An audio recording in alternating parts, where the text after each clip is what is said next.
салому дуруд низори якояки шумо бо тамошобинони азизи барномаҳои телевизиони симо.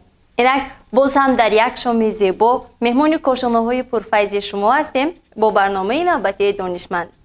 боз ҳам дар барномаи навбатии донишманд мо хонандагонро аз муассисаҳои таҳсилоти миёнаи умумии шаҳри Панҷакент ҷамъ овардем ки ҳамагон иштирокчии озмуни фуруғи субҳи донои китоб аст мебошанд. бо ҳам ҷамъ омаданд то бисанҷанд ки ана ҳамон шеърҳое ки барои озмун аз худ намуданд, ана ҳамон донишҳое ки то ба имрӯз аз худ намуданд, то дар кадом сатҳ аст. ду даста дар ду ҷониби ман қарор доранд. Инак аз сардорони даста хоҳиш мекунем шумо аъзоёни дастаи худ инчунин номи гурӯҳи худро муаррифӣ намоед. марҳамат, аз шумо оғоз мекунем. ҳар ки номӯхт аз гузашти рӯзгор, низ номӯзад зи ҳеҷ омӯзгор. Рӯдаки Норов ҳастам ва мо дастаи худро ба номи сардафтари адабиёти классикии форсу тоҷик устод Абу Абдуллоҳ Рӯдакӣ гузоштем ва шиори дастаи мо донишан дар дил чароғи равшан аст ва ҳама бад бар тани ту ҷавшан аст мебошад. аъзоёни дастаи мо ҳастанд: ман сардори даста Рӯдаки Норов, Холиқ ва Сафина, Қурбон ва Мадина ва Шоҳонаи Ҷовид. ташаккури зиёд. инҷо Рӯдаки дастаи худро муаррифӣ карданд ки дар барномаи имрӯза бо номи Рӯдаки дастаи онҳо маҳорати хешро нишон медиҳанд ва бо рақиби хеш рақобат мекунанд. марҳамат, сардори дастаи навбатӣ. ёрон ҳама ҷо, вале ватан дар як ҷост. ҳар санги ватан мисоли ҳайкал зебост. олам ҳама ҷо азиз, лекин бар ман модар яктост, тоҷикистон яктост. чун мисраъҳои зикргардида аз эҷодиёти устод Лоиқ Шералӣ буд, мо аъзоёни гурӯҳ тасмим гирифтем ки гурӯҳамонро бо номи Лоиқ Шералӣ номгузорӣ намоем. сардори даста ҳастам Рухшона Норова ва аъзоёни гурӯҳ Холиқ ва Маҳиноз, Мусаввараи Аслам ва Ҷӯраева Таманно. шиори мо дониш талабу бузургӣ омӯз. ташаккури зиёд. чун имрӯз дар барнома ҳама иштирокчиёни озмуни ҷумҳуриявии фуруғи субҳи донои китоб аст иштирок доранд, қарор доданд ки номҳои дастаи хешро ба номи шоирон гузоранд ва як даста бо номи Рӯдакӣ, дастаи дигар бошад бо номи устод Лоиқ Шералӣ. дар имрӯза барнома ҳунарнамоӣ мекунанд, маҳорати хешро нишон медиҳанд ва дониши ҳамдигарро месанҷанд.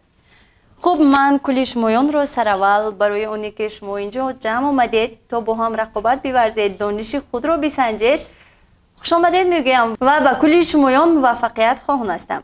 барномаи мо аз се бахш иборат аст. бахши аввал ҳоло ман дар назди сардорони даста сетои савол мегузорам ки он саволҳо бо ҳам омехта шудааст. саволҳо маълум нест, шумо худ саволро мегиред ва ба ман пешниҳод мекунед. ман саволро ба дастаи шумо мехонам. ба шумо 1 дақиқа фурсат. кори гурӯҳи аст, бо ҳам фикр мекунед ва вақти 1 дақиқа вақти шумо ба поён расид, сардори даста мегӯянд ки аз гурӯҳи шумо кӣ посух мегӯяд ва посухро ба мо пешниҳод месозед. дастаи дигар низ ҳамин гуна. бахши аввал ба шумо фаҳмо аст? пас оғоз мекунем.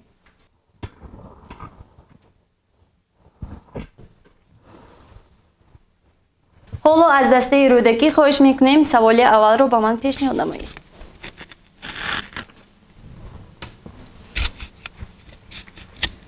аввалин саволи шумо аз фанни таърих аст. география, таърих. аслан аз география аст. давлатеро ном баред ки дар ду қитъаи олам ҷой дорад. марҳамат, ба шумо 1 дақиқа фурсат. саволро бори дигар такрор месозам. давлатеро ном баред ки дар ду қитъаи олам ҷой дорад.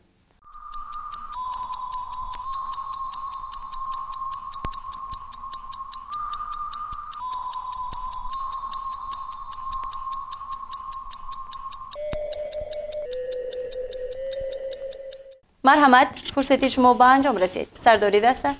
аз дастаи мо ба ин савол худи ман ҷавоб мегӯям. дастаи мо ба хулоса омад ки ҷавоби ин савол Африқо мебошад. шумо ба хулосае омадед ки ҳамин Африқо дар ду қитъаи олам ҷой гирифтааст. бале.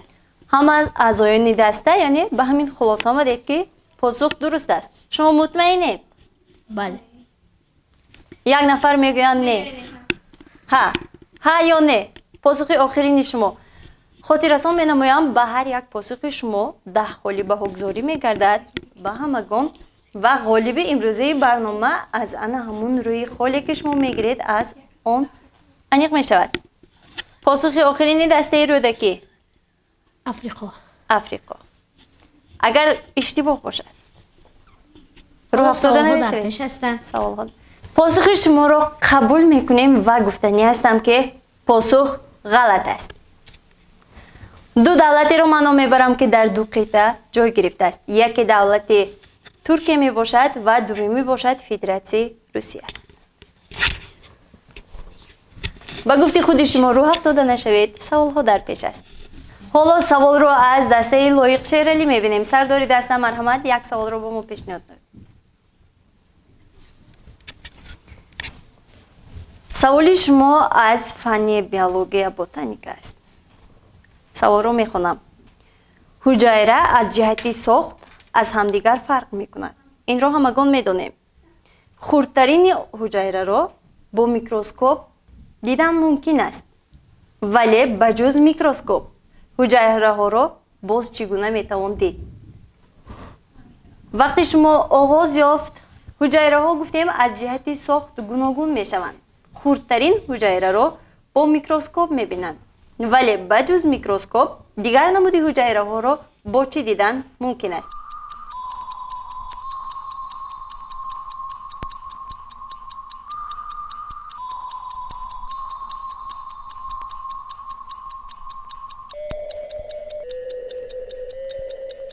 به این سوال خود من پاسخ میدهم. با خلاصه آمدیم که با اعضایان گروه شاید با ذره‌بین باشد. ذره‌بین. شما میدونید که حجایره ها از جهتی ساخت چگونه میشوند؟ بسیار حجایره میشوند. از جهتی ساخت با ما پیشنهاد نمودید که با ذره‌بین. یعنی ما با اعضایان دسته به خلاصه آمدیم که شاید ذره‌بین باشد. یعنی ما شاید شما مطمئن نیستید. بله. پاسخ آخرین شما ذره‌بین است. این پاسخ را قبول می‌سازیم. علاوه دیگر نیست از اعضایان دسته؟ نه. اگر که این گونه است پاسخ شما را قبول می‌سازیم و گفتنی هستم که پاسخ شما نیز در سوال اول اشتباه است. حجایره ها از جهتی ساخت خرد و بزرگ می‌شوند و حجایره های خرد را گفتیم ما با انمون میکروسکوپ دیدن ممکن است. حجایره های کلان را باشد میتوان با چشم عادی نیز دید که آن اساساً درازیش 5 میلیمتر برش باشد 2 یا اینکه 3 میلیمتر است و حجایره های شیردار مغزی میوه ها از قبیل لیمو و افلیسون. به شما نیز خالی داده نمی شود چون شما نتوانستید پاسخ درست را پیشنهاد نمایید. مرحمت دسته رودکی سوالی نوبتی. سوالی دسته رودکی نیست به همین سوالی دسته لایق شعرلی مانند است. سوال را به شما پیشنهاد می سازم. رستنی از همه معمول و پرقیمت عائله افرنجی ها به حساب می رود. وطن اصلی آن امریکای جنوبی است. در عصر 16 مردم اسپانیا آن را به اروپا آوردند. در تاجیکستان نیز نوع‌های گوناگون این رستنی را پرورش می کنند. شما بگویید سخن درباره کدام رستنی می رود؟ در عصر 16 مردم اسپانیا آن را به اروپا آوردند. در تاجیکستان نیز آن را پرورش می کنند. سخن درباره کدام رستنی می رود؟ از کتاب های فنی درسی است صنف 6 شما عائله افرنجی ها رو خوب آموختید، خوب میدانید پاسخ را. سوال به شما چنین است که سخن درباره کدام رستنی می رود؟ از دسته ما به این سوال شاهانه جواب میگه. به فکر من که انجیبر می باشد.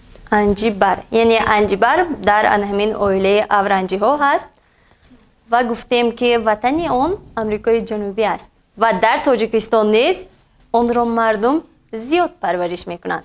پاسخ آخرین شما؟ انجیبرگ یا اینکه انجیبرگ. پاسخ آخرین شما انجیبرگ است. در تاجیکستان گفتیم آن را زیاد پرورش میکنند و آن همه روزه همه وقت در سری دسترخوان اکثر مردم هست. پاسخ شما انجیور. استد نه وقتی شما تمام شد. انجیر می باشد. شما پاسخ خود را عوض نمودید و گفتید انجیر. باشد پاسخ شما را قبول میکنیم و گفتنی هستم که دسته رودکی متاسفانه پاسخ شما غلط است. پاسخ به این سوال بود کارتوشکا. در تاجیکستان زیاد نوع آن را پرورش میکنند و همه وقت در همه خوراک در خاندانی همه هست. وطنی اصلیش باشد امریکای جنوبی است. موافق خواسته شما سوال از ادبیات است. سوال را به شما پیشنهاد می نمایم. دیوانی او سال 1916 در مطبعه کاگانی بخارا نشر گردیده 303 غزل، 9 مخمس، 3 مسدس، 8 قصیده، 1 مستزاد، 1 ترجیع بند و چند مثنوی را در حجم 7385 مصرع فرا گرفته است. سوال با شما این است که نویسنده انا همین کیست؟ سخن درباره کی می رود؟ مرحمت وقتی شما آغاز گردیده بود از نیست که اون گذشت. چون شما اشتراکچیانی آزمون فروغ صوفی دانایی هستید، انامین هر یک شاعر یا نویسنده رو وقتی از خود میکنید دیوانی او، داستان و غزلهای او رو، حجم اون رو میدانید. یکی از شرطهایش همین گونه است که شما وقتی شعر رو از خود کردید میدانید که شعر از کیست. نویسنده انا همون شعر، شاعر انا همون شعر باز چه اثرها دارد.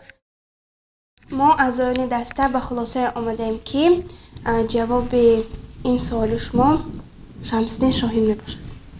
شمس‌الدین شاهین. شما میدانید که همین گفتمان دیوانی او سال 1916 در مطبعه کاگانی بخارا به نشر رسیده است. مطمئنید که دیوان شمس‌الدین شاهین انا در همین سال به چاپ رسیده باشد. شاعری که شما در نظر دارید شاعری کلاسیک است یا معاصر؟ کلاسیک است.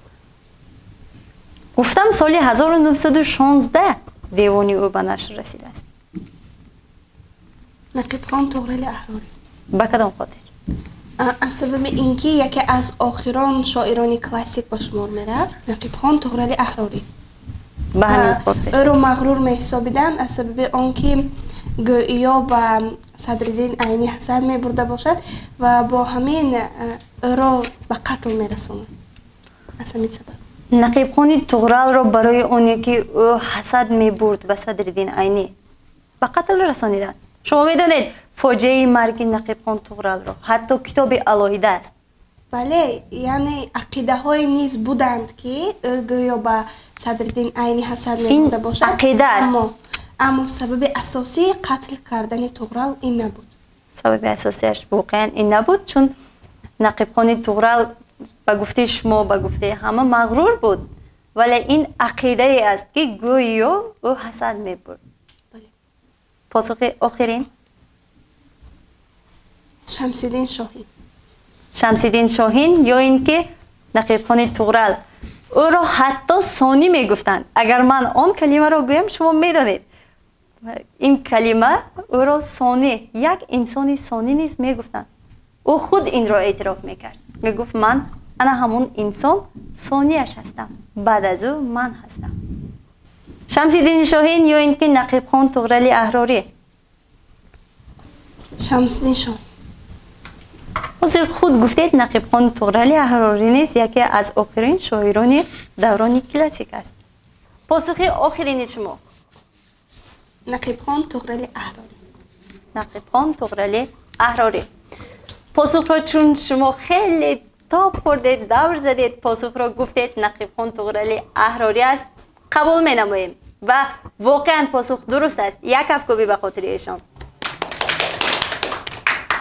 نقیب خان طغرل احراری یکی از شاعران مشهوری تاجیک است که او را شاهین ثانی می گفتند. او خود می گفت من شاهین ثانی هستم، من بلند پرواز هستم، چون عقاب ها به بلندی ها پر می زنم، پرواز می کنم می گفت و خیلی مغرور بود، خیلی آلوفته می گشت در کوچه ها.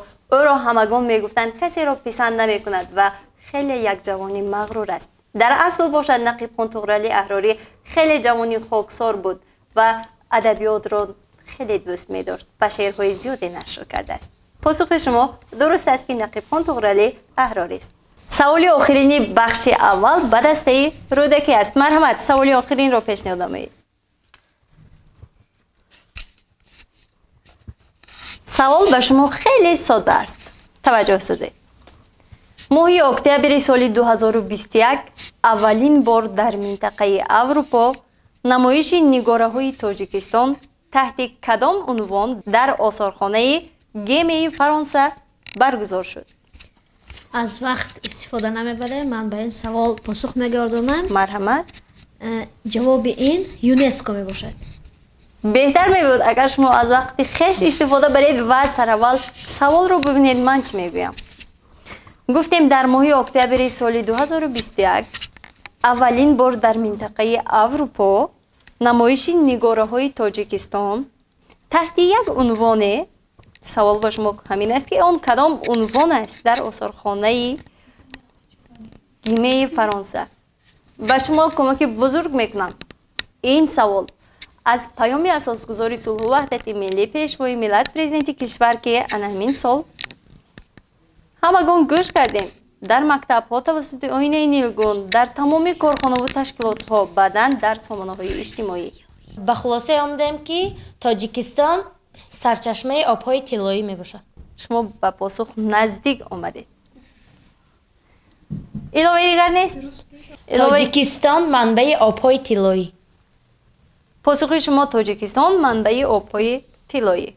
پاسخ دسته رودکی را قبول میکنیم و میگویم که این پاسخ شما نیز غلط بود. نمایش تحت عنوان تاجیکستان کشور دریاهای طلایی برگزار گردیده بود. تماشابینان عزیز، سوال آخرین بخش اولی برنامه امروزه دانشمند است از جانب دسته لایق شیرعلی. مرحمت سرداری دسته.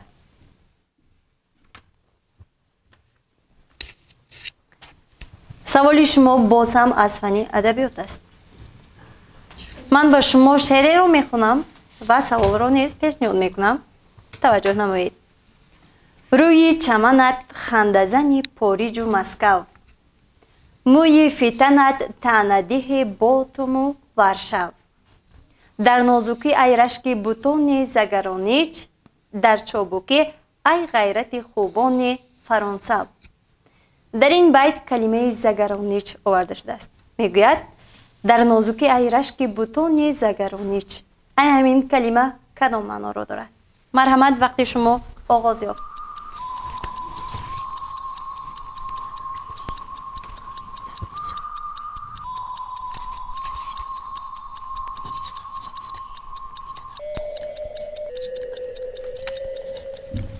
این بیت از احمد جانی حمدی است.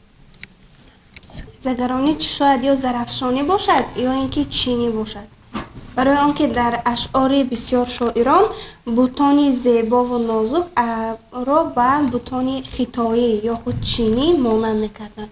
شاید در اینجا چین در نظر داشته شده باشد. این را شما با ما پیشنهاد نمایید که این چین است یا این که به گفته شما زرافشان است گفتید؟ پاسخ آخرین شما چین است.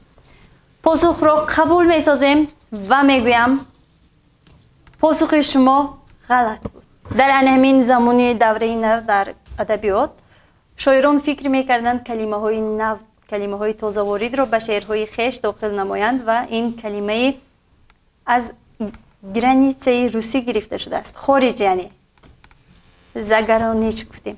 کلمه خارج. گرانیچه امروزی که میگوییم گرانیچه. بوتان خارجی. بوتان خارجی میگوید. چین نیز خارجی است. چین خارجی است، درست است، ولی شما گفتید چین، نگفتید خارج. چین دیگر است، خارج دیگر است. چین یکی از دولت‌های خارج به حساب می رود.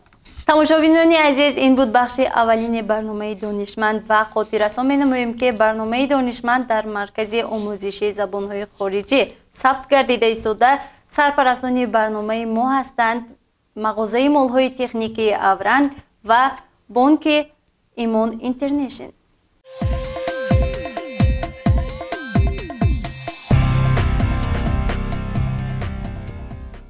مغازه تکنیکی اورنگ техникаҳои аъло сифат аз қабили телевизор, яхдон, тафдон, чандкашак, дарзмол ва ғайраро бо нархи нисбатан арзон аз мағозаи техникӣ Авранг харидорӣ карда метавонед. молҳо истеҳсоли ширкатҳои бо нуфузи кишварҳои Россия, Беларусия, Италия, Олмон ва Полша буда ба таври яклухт ва чакана пешниҳод карда мешавад.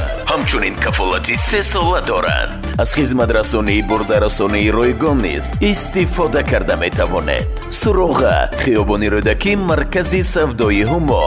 телефон барои тамос 55 655 95 59 ва 93 333 33 24. мағозаи техникӣ Авранг. мо шуморо интизорем.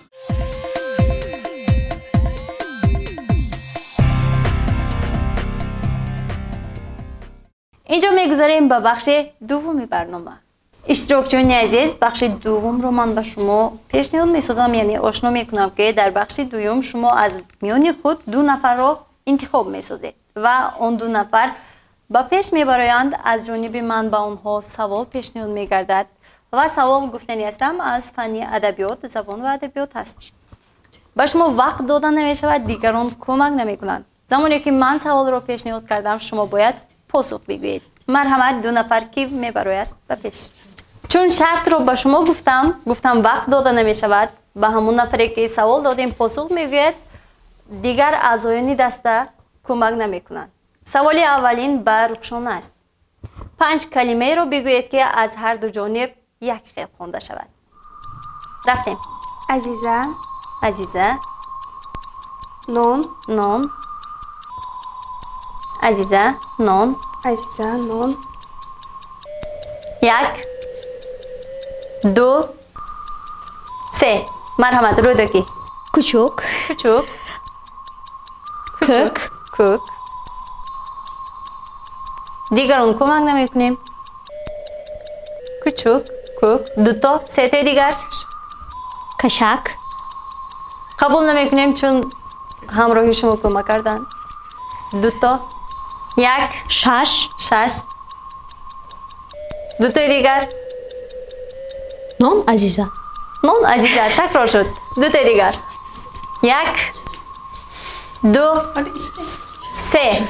مرحمت. دود، دود، باب، باب، کشک، کشک.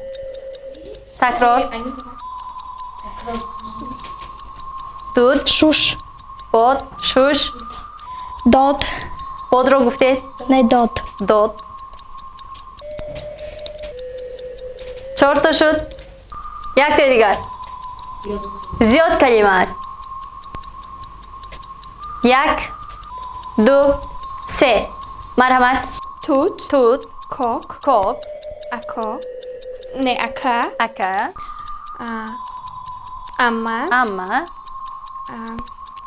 اپا. اپا. 5 تا شد. واقعا شما توانستید 5 کلمه رو بگویید که از هر دو جانب یک خیل خوانده می شود و به شما 5 خال می دهیم. از سبب آنی که رودکی نتوانستند 5 تا کلمه رو بگویند سراسیمه شدند. در همین جایی که شما ایستادید شرط دومی برنامه این است که به شما 5 دقیقه وقت داده می شود. از اشعار ابو عبدالله رودکی شما با هم بیت برک میگویید و کدامی که زودتر پاسخ گفتید غالب همون گروه است. شما میتوانید شما پاسخ بگویید یا اینکه همراه شما. مرحمت. زهی فزوده جمال تو زیب و آرا را، شکسته سنبل زلف تو مشک سارا را. مرحمت. دست لایق شعر علی. آمد بهار خرم با رنگ و بوی طیب، با 100,000 نزهت و آرایش عجیب.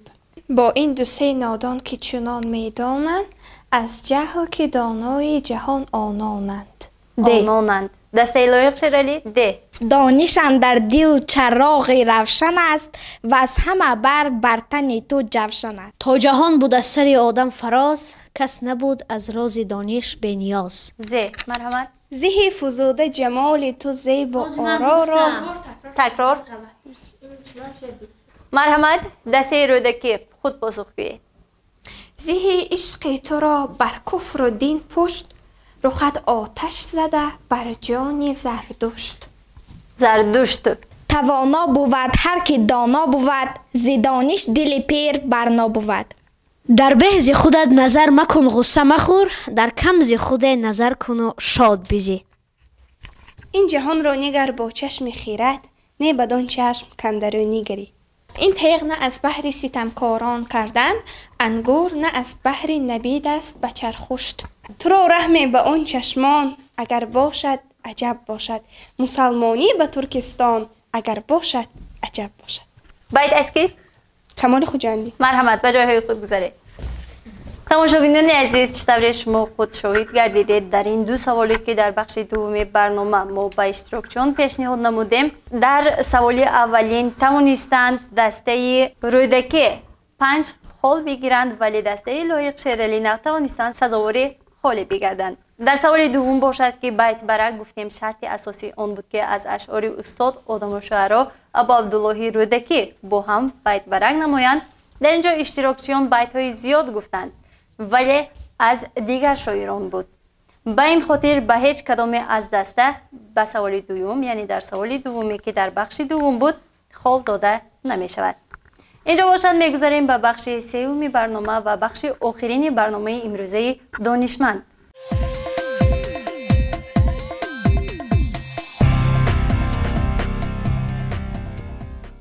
مغازه تکنیکی اورنگ، تکنیک‌های اعلی صفت از قبیل تلویزور، یخدان، تفدان، چندکشک، درزمال و غیره را با نرخی نسبتاً ارزان از مغازه تکنیکی اورنگ خریداری کرده میتوانید. مالها استحصال شرکت‌های با نفوذ کشورهای روسیه، بلاروسیه، ایتالیا، آلمان و پولشا بوده به طور یک لخت و چکنه پیشنهاد کرده می شود. همچنین کفالتی 3 ساله دارند. از خدمت رسانی برده رسانی رایگان نیز استفاده کرده می توانید. سراغ خیابان رودکی، مرکز سودای هما. تلفن برای تماس 55 655 95 59 و 93 333 33 24. مغازه تکنیکی اورنگ، ما شما را انتظاره.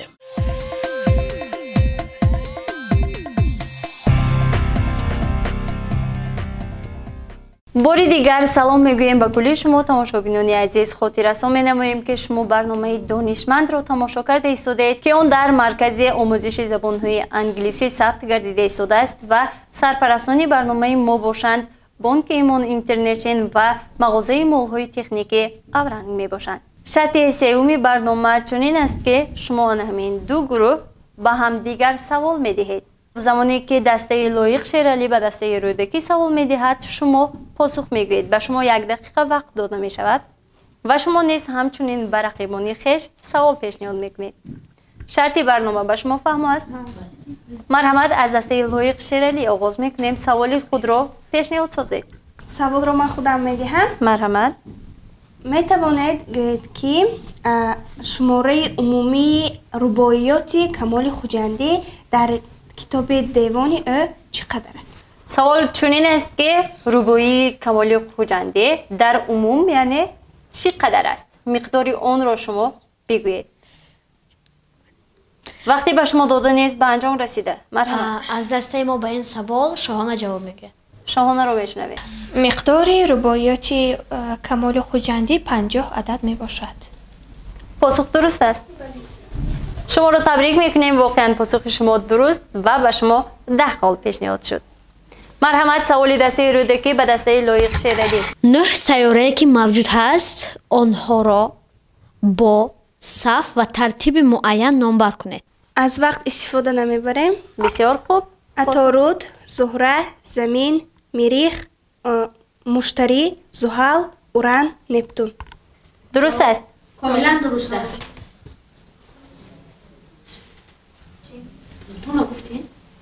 پلوتون سیاره نه. هم تو داخل برد.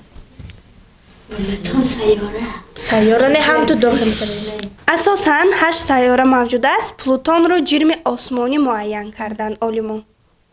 شما پاسخ ایشان را قبول میکنید؟ پاسخ درست است. طبق معلومات های من در صفی در نه سیاره هست که در گرد آفتاب دور میزنه، ولی سیاره هستند که در اصل 8 سیاره هستند و من جواب دسته لویق شرلی رو قبول می‌نمم و جواب آن کاملا درست است. اگر که درست باشد به شما نیز 10 خال داده می شود. مرحمت سوال نوبتی. خب چون سخن دایر به کیهان رفت، می گفتید که روز کیهان آوردن رو کی جشن میگیریم در تاجیکستان؟ ما به خلاصه آمدیم که 12 اپریل ما روز کیهان آوردن رو جشن میگیریم. درست است. مرحمت سوال دوم. سوال دسته ما به دسته لویق شرلی. اهالی کره زمین در سال 2021 چقدر است؟ مرحمت پاسخ. 7.5 میلیارد نفر. متاسفانه جواب نادرست است. جواب درست. علاوه دیگر شاید باشد. علاوه دیگر هست. 9.5 میلیارد. جواب نادرست است. 8.5 میلیارد. متاسفانه جواب نادرست است. مرحمت پاسخ را خوب. اهالی کره زمین در سال 2021 و آغاز 2022 با 8.3 میلیارد عدد رسیده است. باشد پاسخ را شنیدید. رو افتاده نمیشویم برنامه دیگر هست. شما میتوانید در برنامه دیگر باز بیایید، اشتراک نمایید و دانش خود را بسنجید. تماشابینان عزیز، چطور شما خود شاهدی برنامه امروزه بودید؟ در برنامه امروزه دسته رودکی توانستند تصاویر 25 خال بگردند و دسته لایق شیرالی باشد تا این زمان در 3 بخش برنامه همگی 20 خال دارند. غالب امروزه برنامه دانشمند باشد دسته رودکی هستند. یک کفکوبی میزنیم به خاطر ایشان. با غالبان امروزه برنامه دانشمند باشد از جانب شرکت صدا و سیما افتخارنامه ها سپاریده می شود. غالبیت را بار دیگر به شما مبارکباد میگویم. دسته لایق شیرالی رو افتاده نمی شویم. در برنامه دیگر حتما با آمادگی آمده اشتراک کرده می توانید و غالب شده می توانید. تماشابینان عزیز، این برنامه مخصوص برای نفرانی است که میخواهند دانش خود را بسنجند، سویه دانشی خویش را به دیگران نشان بدهند. اگر شما نیز خواهش در برنامه ما اشتراک کردن را دارید، خواهش آزمایش دانش خود را دارید، پس این برنامه مخصوص برای شماست. تا برنامه های دیگر باشد با شما اینجا خداحافظی میکنیم. خیر.